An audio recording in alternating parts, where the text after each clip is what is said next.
And so the saga of the Liberalist continues. Today I'm going to be responding to the Liberalist principles that have come out. Now, these are, of course, subject to change as time goes on, but as I see them right now, I'm going to respond to them directly. Forward, for anyone listening, I don't identify as a member of the alt-right per se. I consider myself a libertarian, if I have to label myself at all. And I think what Sargon is doing is actually ridiculous. I don't agree with classical liberals at all, and I'm going to go over why I think that is. First off, I want to talk about a video that Sargon did on his secondary channel, The Thinkery. And it was supposed to be responding to criticism of the liberalist movement. Now, the problem is that because Sargon is a self-centered egoist, that he didn't actually respond to criticism. What he responded to was YouTube comments. And YouTube comments are not criticism. YouTube comments are shitposting. It's memes. It's not a place for real political discord. And so he acts like that in the video. He acts like a smug asshole. He laughs off people. He talks about the alt-right as if it's irrelevant. He doesn't respond to any of the real criticism, I guess you could call it. There wasn't even any criticism to be found. It was just memes. Like I said, it's YouTube comments. You don't take criticism from YouTube comments. Okay? You just don't. That's a rule of thumb standard on the internet. And just briefly, I wanted to touch on the liberalist principle stream that Sargon did and why people think it was so cringy and why some things do not translate to real life activism. I think activism is pretty cringy in and of itself. I'm not an activist. I'm just some dude who likes to talk about politics. That's about it. I have some goals in mind, but you're not going to see me in the streets with a megaphone. But here's the comment, and this is on Sargon's subreddit, okay? Someone who I assume is a fan of his, so this can be considered a legit criticism. I don't know. Let's check it out. I got a Life of Brian's People's Front of Judea vibe from it. People are playing strategy games, and almost all strategy games are very totalitarian. You have much more power over the world than anyone has IRL. It makes people think silly, cringy things like, I would allow X to happen in my country. That's not how it works. Either you're a think tank talking about political philosophy or focusing on one issue, or you're a bunch of activists believing in an already existing ideology and trying to push for the implementation of one of its principles in some area of the country's system. These two tasks require different skills and different approaches. If you want to succeed in changing a political system, you just pick an idea from an ideology and go with it. If you want to change something, you don't think much about ideology. And I think that's pretty succinct. It's very cringy, this sort of classical liberal activism. But anyway, Sargon won't accept that. He says things like, oh, the alt-right is desperate. Look how desperate they are. They're calling me out. No, it's cringy. You're a lol cow. We're people like me and people in the alt-right. We're laughing at you. We're not desperate for anything. We'll take on your streams if you want to have a philosophical discussion or political discussion. That's fine. But this kind of shit, we're just laughing at it, and you don't seem to understand that. You try and brush it off, but on the inside, are you burning up? I mean, we just don't care. So now I'm going to talk about the liberalist principles directly, and this comes right from the horse's mouth on liberalist.org/principles. So here we go. Individual rights. All political rights must be universally shared by all adult citizens. The only method by which to secure universal rights is through individual rights enforced by a state that is accountable to the people. Groups may not have rights that supersede the right of the individual. First things first, I take offense to this statement that the only method by which to secure universal rights is through individual rights enforced by a state. I think that's completely ludicrous. Your rights are not endowed or protected by a state. Your rights are universal in that they are innate and natural to being a sentient being. And the only way that they are protected is through individual action. The state, it may seem on the surface like it protects your rights, but no, the state is made up of people. It's made up of individuals. You protect your rights. Rights are secured by the barrel of a gun, and that gun must belong to the people, so to speak.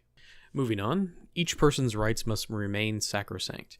This is the primary protection all people in society must enjoy to ensure justice, and there can be no extra legal justification to violate an individual's rights. If you're going to have a state, I can't say I can complain about that. All rights that can be applied to a citizen must be applied to every citizen, regardless of whether that right is applicable or not. Rights that have no application to some people presently may be necessary in the future. Okay, yeah, like I said, if you're going to have a state, you're going to have something like that. Democracy. All legal adults must be franchised with the right to have a direct method of exerting influence over their government. This is usually a representative democracy, with the state as a servant of the people, dedicated to protecting their property rights and interfering with their lives as little as possible.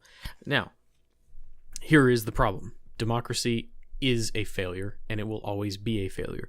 Democracy is a public share of the extraction of resources from one class to the other, and that's all it has been and all it will ever be. And democracies only work in certain populations with a certain intelligence level. We can see this very clearly. Every time the United States goes off, fights some war somewhere, and tries to institute democracy, and they have to end up leaving, and then the country reverts back to where it was. If you look at the standard intelligence of that community, you will understand that it requires a specific amount of intelligence to maintain a democracy. Secondly, all legal adults must be franchised with the right to have a direct method of exerting influence over their government. Okay, you are going to get subverted with something like this. We can already see this happening. You're trying to be an individualist. I get that. And by franchising everyone, you're playing into your principles. That's fine, but you will be subverted by collectivists. If you haven't already noticed, groups that have high in-group preference can come together as a collective and vote you out of power. So it's not going to work for very long. And I'll touch on this on the end about what I think of classical liberalism as a whole, and we'll get there soon. But as far as democracy goes, it is a failure. It will always be a failure. There is no objection to this. If you want to talk about this more in depth, I'll be more than happy to make a video on democracy as a whole. Anyway, moving on. Economic freedom. Property rights begin with personal self-ownership and extend to any property an individual has legally acquired. The individual must be, as much as possible, in control of their own economic destiny. This includes the right to own property, engage in trade, to sell one's own labor, or to engage in collective economic activities. This, wholeheartedly agree with it. Can't disagree with you there. Private property and self-ownership is the basis for all economies that are worth half a shit. So that's good with me. Freedom of speech. All people should enjoy the right to voice political ideas, no matter how controversial, without suffering political consequences. Cool, I agree with that. This can include financial penalties, legal exclusion from the political system, incarceration, or any other form of punishment for expressing a point of view. Cool, agree with that. No political idea can ever be considered as incitement, abuse, or harassment in and of itself. Freedom of speech is a guarantee of dissent in times of necessity against any prevailing authoritarian political orthodoxy that would be otherwise refused to be challenged. No speech should be compelled. Okay, here's where we run into another collectivist versus individualist problem. There are people that don't think like this, that are not going to agree with you, and they are going to vote you out of power. For example, let's take communists. Their entire political platform is that of violence and theft. Personally, I can't say that I agree with this. I think that communists should be physically removed from society because they are directly advocating for theft and violence against a specific group of people. And now you have people going around saying, eat the rich, kill the rich, take their stuff, burn down their houses, kill their children. That to me is an incitement of violence and should not be tolerated. And if you're going to allow this type of alternative political dissent to happen, you will be subverted and you will be replaced. Next up, meritocracy. People should be judged by the content of their character. Promotion should be on the basis of achievement and should not be duly inhibited by innate characteristics. Nobody is entitled to receive benefits as they did not earn or to which they are not already entitled by being a citizen. This is not to be misinterpreted as declaration against social safety nets or healthcare, but against individuals or groups claiming unearned benefits, whether social or material, that they otherwise do not deserve. We're kind of 50-50 on this. Saga in particular, and most of the classical liberals are not against the welfare state, which is a fucking stupid idea. Even in a homogenous society, the welfare state is an absolute failure and only makes things worse. So, and social benefits are also an absolute failure and are not going to work. You can say thank you to Germany for bringing that idea into the forefront. Now, as far as meritocracy goes, sure, yeah, I'm all about meritocracy. As someone who generally enjoys free trade and capitalism, I'm not going to really judge people based on how they look, per se. There are some instances where I might, but generally I'm going to hire someone who is the most qualified for the job. That's just fine. That's what you should do.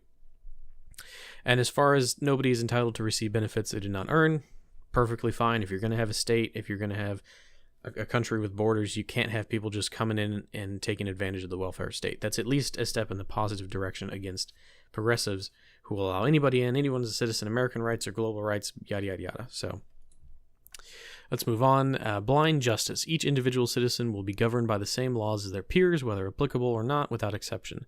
If a law does not apply by virtue of an innate characteristic, then it is irrelevant until circumstances change and it becomes applicable. If you're going to have a state, you got to have universal laws. I agree with that. That's fine. But it sounds like he's making a dig at the some of the ideas in the alt-right in which you will be legally barred from the ethno-state depending on your genetics. So I don't know. It's kind of a cheap shot if you're asking me. But generally, yeah, I agree. If you're going to have a state, you need to have universal laws. Secularism. There must be a strict separation between religion and the state. Religious institutions must not be able to exert political power on the state for the goal of promoting their religious beliefs. Sure, yeah, I agree with this. Like I said before, if you're going to have a state, you can't really have a religious institution dominating it if you're going to have all of these little groups within it. Yeah, it's at least recognizing that there are in-group preferences for religions, and that if they have institutional power, then they will start making laws against people who are not of that faith. So that's okay. All people must be allowed to worship privately or publicly, or not at all, as long as their religious beliefs do not interfere with the rights of others. Fine by me. This includes the ability to establish religious institutions and prophesize their faith. Nobody is free to impose their beliefs on others. Generally agree, except I don't know if there's going to be a distinction between antagonistic religions and freedom for all religions, because you have to understand, not everybody thinks like you. Not everybody has this radical individualist thing going on like I do and the classical liberals do. Lots of people in this world see themselves as a collective before an individual, and this is the problem that you're going to run into. There are those who will subvert your society in order to push their group forward. We are already seeing this today, where Islamists in particular come together as a group, they lie right to your face, the naive believe it, and then they gain more institutional power. So what I can see happening is this liberalist state is going to have all this wonderful secularism, so on and so forth, and you allow this particular religion into the country, and it's going to take hold, and it's going to expand, and it's going to dominate and subvert you. If it were up to me, I would not allow certain antagonistic religions into the country. This goes back to my objection against communists who are directly advocating for theft and violence. There are a couple 100 million extremist Muslims in this world, or people I would consider extremists, that would gladly come into my country, vote themselves into power, and then cut my head off in the street because I'm a pagan or a heathen or whatever, a Christian sympathizer.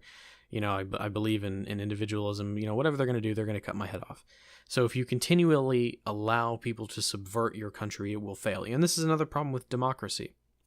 Let's talk about classical liberalism as a whole. Democracy will always fail as long as there are groups in this world who see themselves as a group first rather than individuals. So the way I see it, there is either leftist authoritarianism or so-called right-wing authoritarianism. Let's go with that. And of course you have the classical liberals in the center. So as we shift from left to right, we end up somewhere in the center. The problem is the centrists are only one stepping stone towards left or right. They are never the solution to this authoritarian left and authoritarian right. They're only a stepping stone in between them. It's as the saying goes, strong men create good times and weak men create bad times, essentially. Centrism and classical liberalism is the weak men making the bad times. They allow all this freedom, all this personal freedom, all this individualism. They don't take into account in-group preference. They get subverted, and the country either turns extremist right, where you have the eradication of these subversive groups, or it becomes radical left, where the subversive groups become more powerful than you are, and then you get kicked out of your country or executed, go to gulag, essentially. So this type of limp-wristed idiocy is going to get us all killed. I've said this time and time again. You are allowing subversive groups to take over and completely ignore your principles, take advantage of your naivety. And this is the problem with democracy and classical liberalism. And I'm not a right-wing authoritarian. I'm not a left-wing authoritarian. There is a third choice that's not centrism or classical liberalism. And it's not even anarchy. I'm not a full-on anarchist, burn down the state tomorrow person. No, I understand that the transition between a free society and an authoritarian state that we live in, like we live in today, or even worse in other countries, is going to take some time. Probably, most likely not in my lifespan. That's fine. As long as we can get the ideas out there, that's fine. And I bet there are some people that are thinking right now, oh, well, what about all this subversive stuff you just talked about? Yes. It's why I'm not a left libertarian. I'm a right libertarian who is in favor of social order. Oh, speaking of which, freedom of association. This is something that was brought up outside of this liberalist debate, is freedom of association. Sargon of Akkad does not believe in freedom of association. He is one of those bake that cake bigot people who would have the state force people to interact with others. So it doesn't really work. These principles, it's kind of wishy-washy. Do I have freedom to associate? Do I have body autonomy, or do I not? If you're allowing the state to force people to do things, then you are not in favor of individual rights. So I can't agree with those types of things. That's pretty much all the principles they have right now. The liberalist movement. It's pretty weak. It's a weaker version of classical liberalism. If they're going to do anything at all, they need to expand on this, and I will respond appropriately. Sargon, was that good enough criticism for you? Was that better than shit posting and memes? Because you betcha I'm going to post some fucking memes when this is done. Anyway, thanks for listening.